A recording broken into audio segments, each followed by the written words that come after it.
Update. I, 29 female, spoke to my parents who ghosted me 5 years ago after my wedding and have now reached out. Original story. My husband, 30 male, used to be my boss. About 9 years ago, I started working as his assistant. We spent about 2.5 years ignoring our mutual attraction until we gave in. We then went to HR, who reassigned me, and the whole thing was strictly above board from the time we began dating. I got pregnant about a year later, and my husband and I decided to just get married. While we'd only really been dating for about 1.5 years, we knew each other completely, loved each other, lived together, and there was a baby on the way. We knew how it would look, but I had to leave the company anyway due to problems with my new boss, so we didn't anticipate this causing any issues, except with my parents. They, 62 male/57 female, have always been overprotective, so I knew they wouldn't like me dating my boss, and hadn't told them. But I had to tell them if I wanted them at my wedding. We decided to be mostly honest with them about how it was strictly professional until it wasn't, how the second it got unprofessional we went to HR, how he had never taken advantage of me, but now we wanted to get married, and we wanted them there. We did not mention the baby because I felt that giving them that information in addition to the rest all at once would just break them. I was only about 4 months along when the wedding happened, so the bump was easily hidden by a flowy dress. The wedding itself went off without a hitch, and apart from my mother pulling me into the bathroom shortly before the ceremony to ask if I was sure about this, which I said I was, my parents seemed to take it well. The ceremony and reception were at 2 different venues, and we had to travel from one to the other, and my parents never arrived at the reception. I called them and got ignored, and then my brother called them and they told him that they were going home. I don't remember the exact reason they gave, but it amounted to them being tired and uncomfortable. I tried contacting them after the wedding, but found that I was blocked on everything except email, which I used to send them a long letter essentially saying that I'm an adult who made an adult choice, but I hope they can respect that. 5 years later, I have not heard from my parents since my wedding. My husband and I are not big in social media in general, but I recently posted something for our 5th anniversary in which I mentioned our 2 kids and 3rd on the way. Within a month of making this post, my parents left a voicemail saying they saw the post, and having had no idea that they had grandchildren previously, now want to meet them. I haven't responded, and there have been a few follow-ups since, then asking why I haven't. I don't know what to do, but my gut instinct is that 5 years is too long, and it's about the kids, not about them respecting my choices or relationship. However, I can't help but feel that I am being unfair, and my brother agrees, because I told them in my mail that if they could learn to respect my choice in my marriage eventually, then we could talk. And now I'm retroactively applying a time limit. Edit. Can't find a way to work this inorganically, but my husband is not white. I am, as are my parents. I don't think this is a race thing or that my parents are racist, and neither does my husband. And we don't understand why they would want to meet our mixed-race children if they were, but this element is still gnawing at me.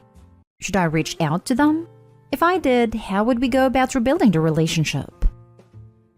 Now for the top advice before reading the update. How could you ever trust them not to just abandon your kids if they did something unauthorized? They've shown that they aren't willing to be loving. You can't trust people who don't know how to love. It's not even that they're not loving, but that their love is warped and conditional. It's based on whether Opie's actions aligned with her worldview, something I'm sure Opie was aware of as she lived with them for a number of years. Opie knew on some level that her parents wouldn't be happy or approve of her relationship. There was a lot of pretense built around that. It's like a rug that can't be pulled out from under you if they don't agree with what you're doing. That's not real love. That's control. You've buried a lead in your comments here. The piece of the missing puzzle is being named after your older sister who died before you were born. It sounds like you were a replacement child and they dumped you because you were no longer doing what they wanted. Especially with the added info of them talking a lot about your wedding day. They imagined your life a lot. It's honestly nothing to do with your husband being your boss in my opinion, and just to do with the fact it's not what they imagined for you. The fact they want to show up now that they realized there is another little girl apparently with the same name is a bit of a red flag. You were put in an impossible situation, born to replace a person that only existed for a brief period. She always did as she was told. She always loved your parents first, etc., etc. Be careful. Your parents aren't emotionally safe. This is all probably unconscious reaction to deep grief, mixed with whatever personality traits. Ghosting you for 5 years is messed up. They're basically saying they would have never spoken to you ever again were it not for your kids. Do you think you'll regret not reaching out? I would think it's 100% up to them to rebuild their relationship with you, and you decide if it's enough. I don't know if I would trust them with their children. They walked away from their daughter so easily. I can see them doing it to the kids as well if things don't go their way, and they're likely to be hurt. I think there is potential for regret with both options. If I don't reach out, then I'll always wonder what could have been. If I do reach out, then they could be amazing. Say and do all the right things, and my life will be better for it. But they could also be terrible to my family and an all-around harmful presence in our lives. And like you said, they could walk away from the kids. And if the kids grow to love them before they walk away, it'll break their heart to see them go. And now for the update. I asked to talk yesterday. We were on Zoom within an hour. It was my parents and me and my husband. They asked to see the kids, and I said they could see them eventually, depending on them earning our trust and convincing us they were going to be positive additions to the kids' lives. They asked to start by reading me a letter that they claimed to have written on my wedding day. It said that they were uncomfortable with me marrying my former boss, as they thought he took advantage of me. So they left between the wedding and reception to avoid a scene, but they wanted me to know they were here for me despite their issues with him. They added that they would have sent this to me the morning after my wedding. Then I sent my email about them needing to respect my choices, and they were so ashamed they couldn't bring themselves to send theirs. See, my anniversary post made them realize how much they've missed in 5 years, and they really don't want to miss anymore. I had some questions, like what the big deal was with me marrying my former boss, and they said that it just wasn't what they had in mind for my wedding and my future spouse. I asked why they even came to the wedding at all if they didn't support the marriage, and my dad responded that he wanted to walk his daughter down the aisle, as it was the only chance he'd get. The way it was phrased implied that they had intentionally only come to the wedding so he could give me away. I'd always planned to leave halfway, and because he said my daughter and didn't talk to me directly, it was pretty clear he was thinking about my older sister who passed away. My husband caught that too, and said that if they were talking about me, they should address me directly. Then added that if they had planned to leave, they should have told us, as we wouldn't have invited them.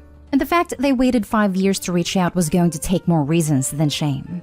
Because as a father, he didn't understand how they could ignore their daughter for years, or only get back in touch when we had kids. My dad snapped that it wasn't going to take this from a cootie, a slur meaning dark-skinned. My mother immediately tried to run damage control, but I ended a call.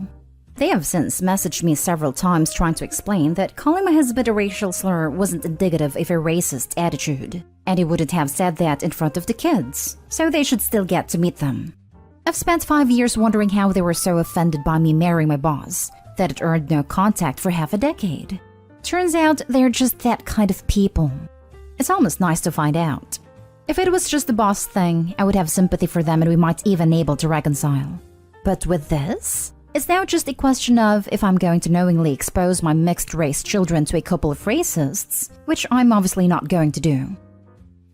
Calling someone using a racial slur out of sudden anger most definitely means they have racist attitude. Sometimes we need to cut out people from our lives to protect who we are. This time you are doing that and protecting your family. They have shown who they are, and cutting them out can mean cutting out the toxicity. Yes, forgiveness is something we should all strive for, but sometimes we just don't need that negativity around us. Wish you the best. They are insisting they aren't. But even in our worst fights, my husband and I have never called each other slurs. And the only people who have ever called my husband slurs have been racist. What my husband was saying wasn't wrong either, or unfair. Half of it was things I had told him that I wanted to say to them, but had gotten too emotional to actually say it. I think I'm quite a forgiving person, but there is no forgiveness to be had here. If your parents said that they wouldn't say that slur in front of your kids, then they know it is wrong and shouldn't have said it at all. You have done the right thing. Yeah, we're racist, but we will hide it in front of the kids. You are people of color themselves. Get out of here. Good on you, Opie. Well, that closes that door once and for all. In a way, it must be a relief, ending the uncertainty. Hope can be more of a burden than giving up sometimes. Racist, and further evidence they were just using you as a dad-daughter version 2, and were planning your kids to be version 3. Now you can move on with your life, minus any guilt, and minus 2 millstones. It is. I've spent 5 years wondering what I did wrong, and why an HR problem was enough to lose my parents' love. Turns out there's nothing I could have done because it wasn't my fault, nor my husband's. It's now just a question of if I'm going to knowingly expose my mixed-race children to a couple of racists, which I'm obviously not going to do. Nothing more to be said, really. Other than why are they still able to message you? Give them one last warning that any further contact will be treated as harassment. Block, and follow through on protecting yourself and your family if they still refuse to accept that your word is final. We still have line of communication through emails, but I'm going to block that now. We're blocked on everything else, though I am expecting them to unblock me and start messaging me there once emails are closed. But I'll block them on those other platforms too. Now for the last story. Update. My entire family despises my fiancé and I have to choose between them and her.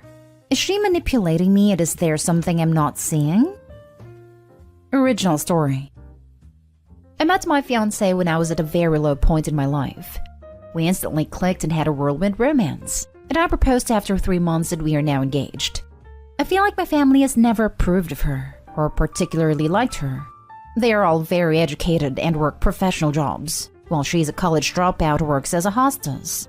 She's starting a venture of her own, and I'm funding it for her. The problem started with my sister-in-law and my brother. They told me that 3 months was too quick, and that I should date her for longer. They also implied that she's a gold digger. They never used the term. They said this because she doesn't financially contribute. My fiancé isn't particularly fond of my sister-in-law, as sister-in-law is very rich and successful, and fiancé thinks that she is snobbish. The problem escalated when there was a family wedding and my fiancé wasn't invited. She is of a different race, so she accused my family of being racist and said this to my parents' face. My parents never expressed an opinion about her, but that was their ticking point. My sister-in-law and brother added to this and told them about my financial contributions to her ventures and other details about her relationship. My parents said that I am making the wrong decision. I told my fiancé this, and she lashed out. She messaged my sister-in-law and told her that she's a horrible person for trying to wreck our relationship. My sister-in-law once again communicated this to my parents, and they have refused to pay for and attend the wedding. My fiancé says that her family will accept me with open arms, and that we can get married in City Hall. She accused my parents of being elitists, and said that they only like my sister-in-law because she's educated and of the same race. I love my fiancé, but I feel like she's trying to manipulate me into cutting all ties. I don't know what to do, and I don't want to reach a point of no return with my family. Any advice will be appreciated. And now for the top advice before reading the update. 3 months and you're funding a business startup for her? And engaged? Holy cow, that's fast track. What's the rush? Without knowing any other details, I'm on your parents' side with this one. 3 months is a blink of an eye. Her messaging your sister-in-law like that is a huge red flag as well. You haven't even met her family and she's asking you to cut yours off? Dude. If I ever bring up the fast track part, she accuses me of having second thoughts. And I was pretty sure she was the one until now, so I'll let it go. She said that I cannot meet her family because of COVID. They live across the country, even though we are all vaccinated and have traveled. Now that I think of it, it is quite strange. If I ever bring up the fast track part, she accuses me of having second thoughts. Run. What do you expect if you engage with someone after 3 months? You just can't know her enough. Then you pay for everything and she wants to cut you off your family to control you better. If you really want to stay with this woman, you must make clear that you will wait with marriage at least till spring 2023, and that you want a prenup. Don't give in when she talks about trust, and that you think that the relationship doesn't work out. That is guilt-tripping and manipulation. Take your time to learn everything about her in every situation. For a few months or a year, a person can fake a lot. The longer you are together, the more of her true self will come to light. And don't give her too much money, don't let her have access to your bank account. Okay, I'm able to see all the red flags as I'm typing these comments out, but she told me that getting your prenup is against her culture. I hadn't even brought it up. This was unsolicited. Bro, she may be your fiancé, but you're just her piggy bank. Solely judging off of what's in this post, end this relationship ASAP and make amends with your family. And now for the update. Well, we broke up.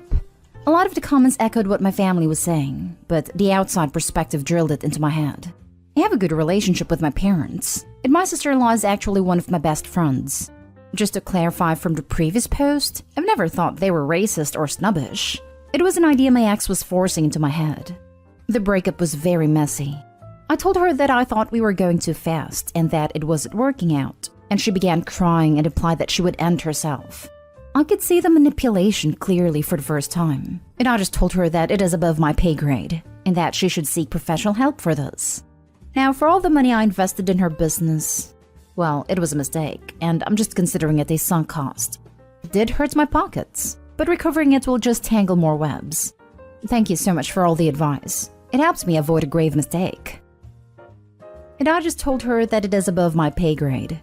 Damn, son, that's savage, but I like it.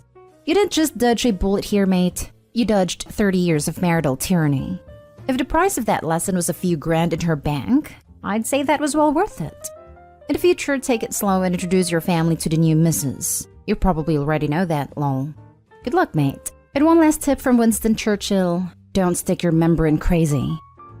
Yep, I had an extra to pull that card on me when I was breaking up with her. And she knew full well I had lost my best friend to self-harm when I was younger. I wish I'd had the savage eloquence, but instead I just told her to immediately get the hell out of my house. When I caught my husband cheating and filed for divorce, he threatened to end himself. I told him to go right ahead. Please stay single for a while and maybe invest in therapy. Rushing into an engagement at 3 months while throwing down major fund was a severe lapse in judgment and self-respect. I think you need time by yourself to analyze why you let yourself get taken advantage of. I'm glad you're out, but wow. You paid a very hefty fine to learn a lesson. I highly suggest you seek personal therapy. I don't mean this to be offensive, but most people would have seen this as a really alarming behavior on both sides. You clearly got stuff to work through mentally. It's okay though. Good job on telling her that. Hopefully you blocked her. If you haven't, this is your reminder to do so now. Real talk though, imagine how hefty of a fine it would have been if they got married. $5 betting on her contacting you soon that she's pregnant with your kid. It will not be your kid even if pregnancy will be real.